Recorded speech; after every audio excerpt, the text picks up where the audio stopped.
ಬ್ರಹ್ಮಾನಂದಂ ಪರಮಸುಖದಂ ಕೇವಲಂ ಜ್ಞಾನಮೂರ್ತಿಂ ದ್ವಂದ್ವಾತೀತಂ ಗಗನ ಸದೃಶಂ ತತ್ವಮಾಸಾದಿಲಕ್ಷ್ಯಂ ಏಕಂ ನಿತ್ಯಂ ವಿಮಲಂ ಅಚಲಂ ಸರ್ವದಿ ಸಾಕ್ಷಿಭೂತಂ ಭಾವಾತೀತಂ ತ್ರಿಗುಣರಹಿತಂ ಸದ್ಗುರುಂ ತಂ ಸಾಯಿ ನಮಾಮಿ. ನಿಮ್ಮ ಪ್ರಶ್ನೆ ಸಾಯಿಬಾಬಾ ಉತ್ತರ ಕಾರ್ಯಕ್ರಮದ 146ನೇ ಭಾಗಕ್ಕೆ 8 ಅಂತ ತಪ್ಪಾಗಿ ಹೇಳಿದ್ದೆ. 45ನೇ ಭಾಗ 145 ಲಾಸ್ಟ್ ವೀಕ್ ಆಗಿತ್ತು. ಈ ವಾರ 146 ಆಗಿರ್ಬೋದು ಅಥವಾ 47. ದಯಮಾಡಿ ಅಡ್ಜಸ್ಟ್ ಮಾಡ್ಕೊಳ್ಳಿ. ಓಕೆ, HR ಕೆಲಸ, ಈಗ ರೇಖಿ ಕೆಲಸ, ಆಮೇಲೆ ನಾನಾ ಥರ ಸೇವಾ ಕೈಂಕರ್ಯಗಳ ಮಧ್ಯೆ ಈ ಕೈಂಕರ್ಯವನ್ನು ಬಾಬಾ ತಪ್ಪದೆ ತಗೊಳ್ತಿರೋದ್ರಿಂದ ಸ್ವಲ್ಪ ಉಸಿರಾಡಕ್ಕೆ ಇಟ್ಟಿದ್ದಾನೆ. ಖುಷಿ ಆಗ್ತಾಯಿದೆ. ಯಾಕೆ ಉಮೇಶ್ ಸರ್ ಉಸಿರಾಡಕ್ಕೆ ಇಟ್ಟಿದ್ದಾನೆ ಅಂತ ಹೇಳ್ತೀರಿ ಅಂತ ಕೇಳಬೇಡಿ. ಯಾಕಂದರೆ ಈ ದೈಮಿತ್ತಿಕ ಕಾರ್ಯಗಳನ್ನು ಮಾಡಿಕೊಂಡು HR ಕೆಲಸವನ್ನು ಮಾಡಿಕೊಂಡು ಕಚೇರಿ ಕೆಲಸವನ್ನು ನೋಡಿಕೊಂಡು ನಾವು ಅಲ್ಲಲ್ಲಿ ಬಾಬಾ ಕೊಟ್ಟಿರ್ತಕ್ಕಂಥ ದಾನ ಧರ್ಮಗಳನ್ನು ಮಾಡಿ ಎಲ್ಲವೂ ಮಾಡ್ಕೊಂಡು ಮಾಡೋಷ್ಟರೊಳಗಡೆ ಎಷ್ಟು ಸುಸ್ತಾಗತ್ತೆ ನೀವೇ ಅಂದಾಜು ಹಾಕ್ಬೋದು. ನಾವು ಮಾಡಿದ್ದಾಗಿರೋದಿಲ್ಲ, ಅವ್ರು ಅಸೈನ್ ಮಾಡಿರ್ತಾರೆ ಸಾಯಿಬಾಬಾ.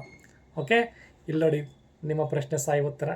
ಓಕೆ, ಹಾಗೆ ಫೈನಾನ್ಸ್ ಮ್ಯಾಟ್ರ್ ಬಗ್ಗೆ ಮಾಡಿ ವೀಡಿಯೋಸು ವಯಸ್ಕರಲ್ಲಿ ಅಂತ ಕೇಳ್ತಾರೆ. ಫೈನಾನ್ಸಲ್ಲಿ ಕೆಲವರು ಪುಸ್ತಕವನ್ನು ಕೇಳಿದ್ದೀರಾ. ನಿಮ್ಮ ಇಂಗ್ಲೀಷ್ ತುಂಬ ಚೆನ್ನಾಗಿ ಬರ್ತಾಯಿದೆ ಬುಕ್ ರೀಡಿಂಗು ಅಂತ. ಆದರೆ ಇದು ಫೈನಾನ್ಸ್ ಮ್ಯಾಟ್ರ್ ಬಗ್ಗೆ ಯಾವುದನ್ನು ಒಳ್ಳೆಯ ಪುಸ್ತಕ ಇದ್ದರೆ ಸೂಚಿಸ್ರಿ ಉಮೇಶ್ ಅಣ್ಣ ಅಂತ ಒಬ್ಬರು ಕೇಳಿದ್ದಾರೆ ಗದಗಿಂದ, ಸಂಜಯ್ ಅಂತ. ಸಂಜಯ್ ಅವರೇ, ಅಂಕುರ್ ವಾರಿಕು ಅವ್ರದ್ದೊಂದು ಪುಸ್ತಕ ಇದೆ, ಎಪಿಕ್ ಶಿಟ್ ಅಂತ, ಇಂಗ್ಲೀಷ್ದು. ಅದು ಚೆನ್ನಾಗಿದೆ. How to manage your money without managing yourself ಅಂತ ಒಂದು ಪುಸ್ತಕ. ಪೀಟರ್ ಡ್ರಕ್ಕರ್ ಶಿಷ್ಯರಾಗಿರ್ತಕ್ಕಂತಹ ಥಾಮಸ್ ಎಬ್ರಿಡ್ ಅನ್ನೋರು ಬರೆದಿದ್ದಾರೆ. ಅದನ್ನು ನೀವು ಸಹ ತೊಗೊಂಡು ಓದ್ಬೋದು. ಇನ್ನು ಕೆಲವರು ಉಮೇಶಣ್ಣ ನೀವು ಎಕನಾಮಿಕ್ಸು ಪಂಡಿತರ, ನೀವು ಹಣಕಾಸಿನ ಬಗ್ಗೆನೂ ಬರೀರಿ ಅಂತ. ನಾನು ಪ್ರಾಮಿಸ್ ಮಾಡಿದಂತೆ ಉಂಗುರದ್ದೇ ಮಾಡೋಕ್ಕಾಗ್ತಾಯಿಲ್ಲ. ಸೊ ಒಂದೊಂದೇ ಉಂಗುರದ್ದು ಮಾಡೋಣ, ರೇಖಿದು ಮಾಡೋಣವಾ, ಅಥವಾ ಈ ಕಾರ್ಯಕ್ರಮ ಮುಂದುವರಿಸೋಣವಾ, ಎಲ್ಲವೂ ಗೊಂದಲಮಯವಾಗಿ ಸಿಕ್ಕ ಸಮಯ ಎಲ್ಲರಿಗೂ 24 ತಾಸೇ ಇರುತ್ತೆ. ನಮಗೂ ಸಹ ಸ್ಪೆಷಲ್ ಏನಲ್ಲ, ಅಷ್ಟೇ. ಅದರಲ್ಲೇ ಮಾಡಿಕೊಂಡು ಬಾಬಾ ಚಿರಋಣಿ ನಾವು. ನೋಡೋಣ, ಈಗ ಕಾಯ್ತಾ ಇದ್ದಾರೆ. ಆಮೇಲೆ ನನ್ನ ಪುಸ್ತಕ ಅಂದರೆ ಚಿದಂಬರೇಶ್ವರರ ಮುಗಿದಿರತಕ್ಕಂಥ ಪುಸ್ತಕ ಎಲ್ಲಿಗೆ ಬಂತು ಸಿಚುಯೇಷನ್ ಅಂತ ಕೇಳಿದರೆ, PDF ಪ್ರಿಂಟಿಗೆ ಹೋಗ್ತಾ ಇದೆ. PDF ಆದಮೇಲೆ ಅದನ್ನು PDF ಬಂದಮೇಲೆ ಸುಮಾರು 200 ಪೇಜ್ PDF ಆಗುತ್ತೆ. ಅದನ್ನು ತೊಗೊಂಡು ಮುರುಗೋಡಕ್ಕೆ ಹೋಗಬೇಕು. ನನ್ನ ಅತ್ಯಂತ ಆತ್ಮೀಯಗಳಾಗಿರ್ತಕ್ಕಂಥ ಬನವಾಸಿ ಶ್ರೀಧರ್ ಅವರಿಗೆ ಹೇಳಿದ್ದೀನಿ, PDF ಮಾಡಿಕೊಡ್ತೀನಿ ಉಮೇಶ್ ಅಣ್ಣ ಅಂತ ಹೇಳಿದ್ದಾರೆ ಅವರು. ಓಕೆ, ಆ ಬುಕ್ಕಿಗೆ ಯಾವುದು ಪ್ರೇರಣೆ ಅಂತ ನೀವು ನನ್ನ ಕೇಳಿದ್ರಿ. ಇದೇ ಬುಕ್ಕು ವಿಮಲಾ ಪರಗಾಂವ್ಕರ್ ಅವ್ರದ್ದು ಪ್ರೇರೇಪಣೆ. ಓಕೆ, ಈ ಬುಕ್ಕಿನ ಹೆಸರು ಚಿನ್ನರಿಗಾಗಿ ಚಿದಂಬರ ಚರಿತೆ ಅಂತ. ಸೊ ಚಿನ್ನರಿಗಾಗಿದ್ದರೂ ಕೂಡ ದೊಡ್ಡವರು ಓದತಕ್ಕಂಗಿದೆ ಇದು. ಓಕೆ, ಇದನ್ನು ಆಧಾರವಾಗಿ ಇಟ್ಕೊಂಡು ವಿಸ್ತಾರವಾಗಿ ಸುಮಾರು 248 ಪೇಜ್ ಆಗುತ್ತೆ. ನನ್ನ ಪುಸ್ತಕ ಅಲ್ಲ, ಸ್ವಾಮಿ ಚಿದಂಬರ ಸ್ವಾಮಿಯ ಪುಸ್ತಕದ ಹೆಸರು ನನ್ನ ಕೈಯಲ್ಲಿ ಬರೆಸ್ಕೊಂಡಿರೋದು. ಅದರ ಹೆಸರು ಚಿದಂಬರ ಚಿದ್ವಿಲಾಸ ಅಂತ. ಓಕೆ, ಸೊ ಈಗಿದೆ ನೋಡಿ ಪುಸ್ತಕ. ವಿಮಲಾ ಪರಗಾಂವ್ಕರ್ ಮಮ್ಮಿ ಫೋಟೋ ಇಲ್ಲಿದೆ ನೋಡಿ. ಅವರು ಕಿರ್ಲೋಸ್ಕರ್ ಸಂಸ್ಥೆಯ ಕೆಲಸ ಮಾಡ್ತಾಯಿದ್ರು. ಅವ್ರ ಗಂಡ ಕಿರ್ಲೋಸ್ಕರ್ ಬಡಾವಣೆ ನಿವಾಸಿ. ಓಕೆ, ಇದನ್ನು ಆಧಾರ ಇಟ್ಕೊಂಡು ಸ್ವಾಮಿ ಬರೆಸ್ಕೊಂಡಿದ್ದಾರೆ. ಅಪ್ಪನವ್ರಿಗೆ ಫೋನ್ ಮಾಡಿದ್ದೆ ಪೀಠಾಧಿಪತಿಗಳಿಗೆ. ನಾರ್ಮಲಿ ಪೀಠಾಧಿಪತಿಗಳು ಫೋನ್ ಎತ್ತೋಲ್ಲ. ಸೊ ಪೀಠಾಧಿಪತಿಗಳು ಕ್ಲೋಸ್ ಇರೋದು ನನ್ನ ಅದೃಷ್ಟ. ಓಕೆ, ತೊಗೊಂಡು PDF ತೊಗೊಂಡು ಬನ್ನಿ ಹುಷಾರೇ ಪ್ರಿಂಟ್ ಹಾಕೋಕ್ಕಿಂತ ಮುಂಚೆ ಅಂತ ಕೇಳಿದರು. ಓಕೆ, ತೆಗೆದುಕೊಂಡು ನಾನು ನನ್ನ ಮಿತ್ರ ಶ್ರೀಧರ ಬನವಾಸಿಯವರು ಮುರುಗೋಡಕ್ಕೆ ಹೋಗೋ ಕಾರ್ಯಕ್ರಮ ಇದೆ. ಇನ್ನೊಂದು ಏನಪ್ಪ ಮುಖ್ಯ ಕಾರ್ಯಕ್ರಮ ಅಂತ ಹೇಳಿದರೆ, ಇದೇ ತಿಂಗಳು ಜೂನ್ 17ರಂದು ಗ್ರಂಥಕರ್ತರಾದ ಸಾಯಿ ಸಚ್ಚರಿತೆ ಗ್ರಂಥಕರ್ತರಾಗಿರ್ತಕ್ಕಂತಹ ಅನಂತರಾಮ ಮಾಮ ಅವರ 97ನೇ ಹುಟ್ಟುಹಬ್ಬ, 97th ಬರ್ತಡೇ ಇದೆ.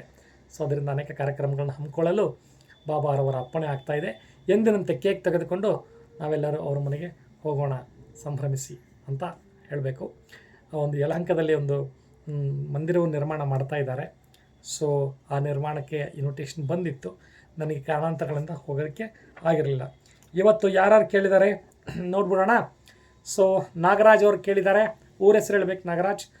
ಆಮೇಲೆ ಗೌತಮ್ ಕೇಳಿದ್ದಾರೆ ಮೈಸೂರಿಂದ. ಸತೀಶ್ ಕೇಳಿದ್ದಾರೆ ಬನ್ನೇರುಘಟ್ಟ ರೋಡಿಂದ. ನೆಕ್ಸ್ಟ್ ಮನೋಜ್, ಊರ ಹೆಸರು ಹೇಳಿಲ್ಲ. ಸುಮಾರು ಜನ ಊರ ಹೆಸರು ಹೇಳಿಲ್ಲ ಈ ಸಲ.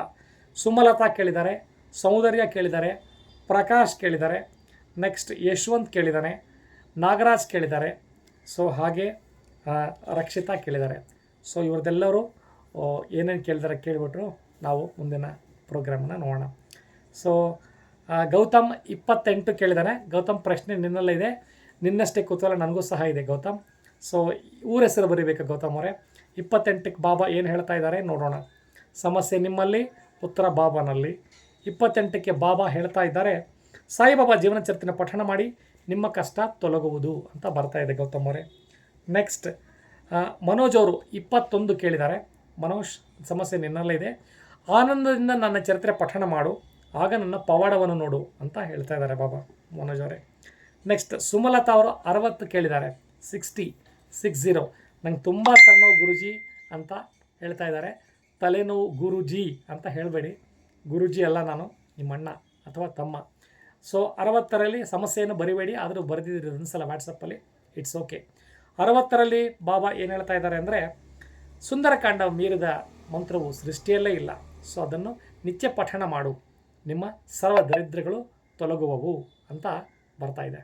ಓಕೆ, ನೀವು ಈ ಥರ ಯಾವಾಗಲೂ ಸುಂದರಕಾಂಡ ಮತ್ತು ವಿಷ್ಣು ಸಹಸ್ರನಾಮ ಬಗ್ಗೆ ನೀವು ಜಾಸ್ತಿ ಹೇಳ್ತಾ ಹೋದಾಗೆಲ್ಲ ಬಾಬಾ ನಾವು ಎಂಪವರ್ ಆಗ್ತೀವಿ ಅನ್ನೋ ಥರ ಮೊನ್ನೆ ನನಗೆ ಒಂದು ಕನಸಾಯಿತು. ಆ ಕನಸಲ್ಲಿ ಎಷ್ಟೊಂದು ಅತ್ಯದ್ಭುತವಾಗಿ ಬಾಬಾ ದರ್ಶನ ಕೊಟ್ಟರು ಅಂದರೆ ನನ್ನ ಮುಖದ ಮೇಲೆ ಇರ್ತಕ್ಕಂತಹ ಖುಷಿಯೇ ಅದು ಒನ್ ಆಫ್ ದ ರೀಸನ್ಸ್, ಗೊತ್ತಾಯ್ತಾ? ಸೊ ಅದು ನಿಮ್ಮ ಹತ್ರ ಹೇಳ್ಕೊಳ್ಳೋಕ್ಕೆ ಇಷ್ಟಪಡ್ತೀನಿ ಸ್ನೇಹಿತರೆ. ನೆಕ್ಸ್ಟ್ ಪ್ರಕಾಶ್ ಅವ್ರು ಕೇಳಿದ್ದಾರೆ 76. ಪ್ರಕಾಶ್, ನಿಮ್ಮ ಹತ್ರ ಇದೆ ಸಮಸ್ಯೆ, ವೆರಿ ಗುಡ್. ಯಾವ ಊರಂತ ಹೇಳಲಿಲ್ಲ ನೀವು. ನನಗೆ ಇನ್ನೊಬ್ಬ ಪ್ರಕಾಶ ಶಿರಾದಲ್ಲಿ ಪರಿಚಯ ಇದ್ದಾರೆ, ಓಕೆ, ಅವ್ರು ಇರ್ಬೋದೇನೋ ಗೊತ್ತಿಲ್ಲ. ಸಮಸ್ಯೆ ಇದೆ, 76 ಮಾಡಿದ್ರಿ. ನಿಮ್ಮ ಕಾರ್ಯವು 4 ತಿಂಗಳುಗಳಲ್ಲಿ ಸಫಲವಾಗುವುದು. ಬಾಬಾ ಮಂತ್ರವನ್ನು ಜಪಿಸಿ, ಬಾಬಾ ಎಲ್ಲ ನೋಡಿಕೊಳ್ಳುತ್ತಾರೆ, ಅಧೈರ್ಯ ಪಡಬೇಡಿ, ಪ್ರಾರ್ಥನೆಯನ್ನು ಮಾಡಿ ಅಂತ ಬರ್ತಾ ಇದೆ ಪ್ರಕಾಶ್ ಅವರೇ. ನೆಕ್ಸ್ಟ್ ಯಶವಂತ್ ಅವರು ಕೇಳಿದ್ದಾರೆ. ಯಶವಂತ್ ಅವರು ಯಾವ ಊರಂತ ಹೇಳಿಲ್ಲ. 102 102. ಯಶವಂತ್ ಅವರೇ ಊರ ಹೆಸರು ಹೇಳಬೇಕು, ಇಲ್ಲಾಂದರೆ ಸಮಸ್ಯೆ ನಿಮ್ಮಲ್ಲೇ ಉಳಿತದೆ. ಹಾಗೆ ಊರ ಹೆಸರು ನನಗೆ ಮುಖ್ಯ ಆಗ್ತದೆ. ನಿಮ್ಮ ಮನೆಯಲ್ಲಿ ಶಾಂತಿ ಕಡಿಮೆ. ನೋಡಿ ಯಶವಂತ್ ಎಷ್ಟು ಚೆನ್ನಾಗಿ ಹೇಳಿದ್ದಾರೆ ಬಾಬಾ.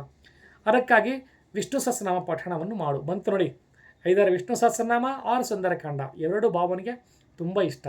ಆಮೇಲೆ ವಿಷ್ಣು ಸಹಸ್ರನಾಮ ಅಂತೂ ಬಾಬಾ ಎದೆನೋ ಬಂದಾಗ ಅವರು ಎದೆ ಮೇಲೆ ಹಾಕ್ಕೊಂಡು ಮಲಗಿದಾಗ ಎದೆನೋ ಕಮ್ಮಿ ಆಯ್ತಂತ ಅವರಿಗೆ. ಓಕೆ, ಪಠಣ ಮಾಡು, ಎಷ್ಟೋ ಜನ ಆ ವಿಧದಲ್ಲಿ ಶಾಂತಿಯನ್ನು ಹೊಂದಿರುವರು ಅಂತ ಬರ್ತಾ ಇದೆ. ಸತೀಶ್ ಕೇಳಿದ್ದಾರೆ 80.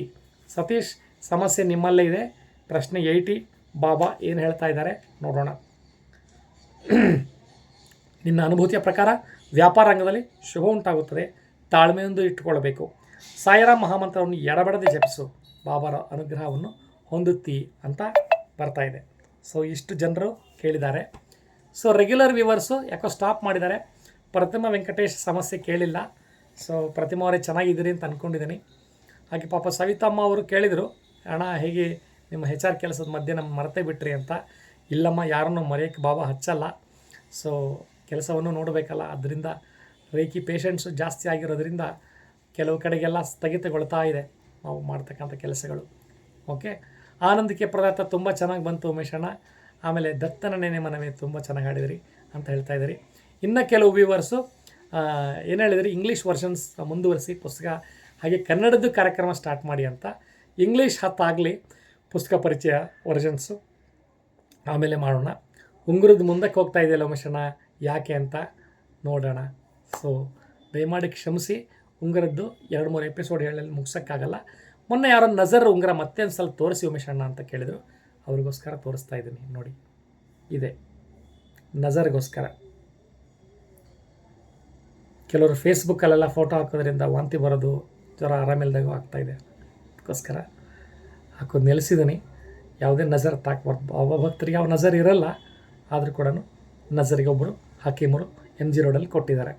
ಆಮೇಲೆ ಇನ್ನೊಂದು ಮುಖ್ಯವಾದ ಅಂಶ ನಿಮ್ಗೆ ಹೇಳಬೇಕು ನಾನು, ಏನು ಅಂತಂದರೆ ಜಾನಕಿ ಅಮ್ಮ ಅವ್ರ ಬಗ್ಗೆ ಏನೇನೋ ಬರೀತಾ ಇದ್ದಾರೆ. ಸೊ ಅಮ್ಮ ನಮ್ಮ ಅದೃಷ್ಟವಶಾತ್ ನನ್ನ ಪೂರ್ವಜನ್ಮದ ಪುಣ್ಯ. ಸೊ ತುಂಬ ಕ್ಲೋಸ್ ಇದ್ದಾರೆ. ಸುಮಾರು 15 ಸಲ ಅಥವಾ 8 ಸಲ ನನಗೆ ಪಾದ ನಮಸ್ಕಾರ ಸಿಕ್ಕಿದೆ. ಅಮ್ಮ ಚೆನ್ನಾಗಿದ್ದಾರೆ. ನಿಮಗೆ ಭೇಟಿಯಾಗೋಕ್ಕೆ ಅವಕಾಶ ಇಲ್ಲಾಂದರೆ ಪತ್ರಕರ್ತರೆ ದಯಮಾಡಿ ತಪ್ಪು ಸುದ್ದಿಗಳನ್ನು ಹಬ್ಬಿಸಬೇಡಿ. ಅವ್ರಿಗೆ ಮರವು ಜಾಸ್ತಿ ಆಗಿದೆ ಅಂತಲೋ, ಜಾನಕಿ ಅಮ್ಮ ಅಜ್ಞಾತವಾಸ ಅಂತಲೋ. ಅವ್ರು ಯಾಕೆ ಅಜ್ಞಾತವಾಸದಲ್ಲಿ ಇರ್ತಾರೆ ಸರ್ ಹೇಳಿ? ನಿಮ್ಮ ಒಂದು ಪ್ರಸಿದ್ಧಿಗಾಗಿ, ಕಮೆಂಟ್ಸ್ಗಾಗಿ, ಲೈಕ್ಗಾಗಿ ಏನು ಬೇಕಾದ್ರು ಮಾಡಬೇಡಿ. ಯಾರೊಬ್ಬರು ಪತ್ರಕರ್ತರು ಹೋಗಿದ್ದಾರೆ, ಪಾಪ ಅವರು ಸಾಕು ಮಗ ನವೀನ್ ಅನ್ನೋರು ಮನೇಲಿದ್ದಾರೆ. ಅವ್ರು ನವೀನ್ ಬಿಟ್ಟಿಲ್ಲ ಅಂತ ನವೀನ್ ಮೇಲೆ ಏನೋ ಬರೀತಾರೆ. ಮಾಧ್ಯಮಗಳ ದುರ್ಬಳಕೆ ಬೇಡ, ಸತ್ಯವನ್ನು ಬಿಂಬಿಸೋ ಕಾಯಕ ಮಾಡೋಣ ಮಾಧ್ಯಮದವರು. ಓಕೆ, ಇಷ್ಟು ಹೇಳಿ ಮತ್ತೆ ನೆಕ್ಸ್ಟ್ ವೀಕ್ ಸಿಗೋಣ. ಸೊ ಅವಸರ ಮಾಡಿಲ್ಲ ಅಂತ ಅಂದ್ಕೊಂಡಿದ್ದೀನಿ. ಸೊ ಮತ್ತೆ ನಿಮ್ಮ ಭೇಟಿ 147ನೇ ಭಾಗದಲ್ಲಿ ಅಥವಾ 8ನೇ ಭಾಗದಲ್ಲಿ ನೆಕ್ಸ್ಟ್ ವೀಕ್.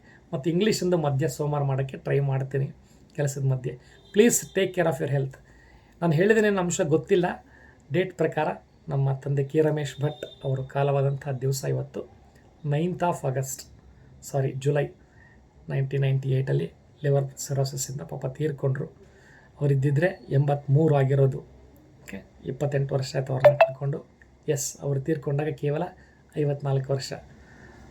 ಭಗವಂತ ಅವರೆಲ್ಲಿದ್ರೂ ಶಾಂತಿಯಿಂದ ಇದೀ ಅಪ್ಪ ಅಂತ ನಾನು ಬಲ್ಲೆ. ಯಾಕಂದರೆ ನಮ್ಮ ತಂದೆ ಇದ್ದಾಗೂ ನೋಡ್ಕೊಳ್ತಾರೆ, ಇರಲಾದಾಗೂ ನೋಡ್ಕೋತಾರೆ ಅನ್ನೋ ಒಂದು ಭಾವನೆ ನನ್ನದು. ಯಾವುದೇ ತಂದೆಗೆ ಮಕ್ಕಳು ಕ್ಷೇಮವಾಗಿ ಇರಬೇಕು ಅನ್ನೋದೊಂದೇ ಇರುತ್ತೆ ನೋಡಿ. ದೊಡ್ಡ ಮಾತು ಒಂದಿದೆ ಕನ್ನಡದಲ್ಲಿ, ಕೆಟ್ಟ ಮಕ್ಕಳಿರ್ತಾರೆ ಅಂತೆ, ಕೆಟ್ಟ ಬಂಧು ಬಳಗರಿರ್ತಾರಂತೆ, ಆದರೆ ಕೆಟ್ಟ ತಂದೆ ತಾಯಿಗಳಿರಲು ಸಾಧ್ಯವಿಲ್ಲವಂತೆ. ಯಾರೇ ಏನೇ ಆಗಲಿ ಕೂಡ ತಂದೆ ತಾಯಿಗಳ ಮೇಲೆ ದ್ವೇಷವನ್ನು ಸಾಧಿಸಬೇಡಿ. ಇವತ್ತೊಂದು ಪೋಸ್ಟ್ ನೋಡಿದೆ ಫೇಸ್ಬುಕ್ಕಲ್ಲಿ, ತುಂಬ ನೋವಾಯಿತು. ಆಸ್ತಿಯ ಸಲುವಾಗಿ, ಕೆಲಸದ ಸಲುವಾಗಿ, ಅಮ್ಮ ಗೌರ್ಮೆಂಟ್ ಕೆಲಸದಲ್ಲಿದ್ದಂತೆ, ಕಂಪ್ಯಾಷನೇಟ್ ಬರೋ ಸಲುವಾಗಿ ಡೆಲ್ಲಿಲಿ ಮಗಳೇ ಅಮ್ಮನ ಕೊಂದಿದ್ದಾಳೆ. ಬರೀ ಇದೇ ನಡೆದುಬಿಟ್ಟಿದೆ ಸರ್ ಅಂತರ್ಜಾಲದಲ್ಲಿ. ಇವ್ರನ್ನ ಹೊಡೆಯೋದು, ಅವ್ರನ್ನ ಹೊಡೆಯೋದು ಸಾಕು. ಆನ್ಲೈನ್ ಇರೋದು ನಮ್ಮ ಮರ್ಯಾದೆ ತಗೊಳ್ಳೋಕ್ಕಲ್ಲ, ಸುಖ ದುಃಖಗಳನ್ನ ಹಂಚ್ಕೊಂಡು ಆರಾಮವಾಗಿರೋದಕ್ಕೆ. ಓಕೆ, ಭಕ್ತಿ ಹಂಚ್ಕೊಂಡ್ರು ಇನ್ನೂ ಒಳ್ಳೆಯದು, ಮನಸ್ಸಿಗೆ ಆನಂದ ಆಗುತ್ತೆ. ಕ್ಷಮೆ ಇರಲಿ.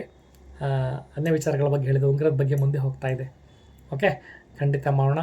Copper day diary, yes, copper day diary Kannada ರೂಪಾಂತರ ಏನಾಯಿತು ಉಮೇಶ್ ಅಣ್ಣ ಅಂತ ಕೇಳಿದ್ರಿ, ಅದಕ್ಕೂ ಟೈಮ್ ಆಗಿಲ್ಲ. ಪರಬ್ರಹ್ಮ ಅಹಂ ಪೂರ್ಣ ಸಾಕ್ಷಾತ್ ಪರಬ್ರಹ್ಮನು ಕನ್ನಡ ಬುಕ್ಕ ರೆಡಿ ಆಗ್ತಾಯಿದೆ. ಎಲ್ರಿಗೂ 24 ತಾಸು ಕೊಟ್ಟರೆ ನಿಮ್ಗೆ ಎಷ್ಟು ತಾಸು ಕೊಟ್ಟಿದೆ ಅಂತ ಕೆಲವರು ಪ್ರೀತಿಯಿಂದ ಕೇಳ್ತಾರೆ. ಹಾಗನ್ಬೇಡಿ, ಎಲ್ರಿಗೂ 24 ತಾಸು ಇರೋದು. ನಾವು ಕಂಪಾರ್ಟ್ಮೆಂಟಲೈಸ್ ಮಾಡ್ಕೋಬೇಕು. ಮತ್ತೆ ನೆಕ್ಸ್ಟ್ ವೀಕ್ ಭೇಟಿ ಆಗೋಣ. ನಮಸ್ಕಾರ, ಸಾಯಿರಾಮ್.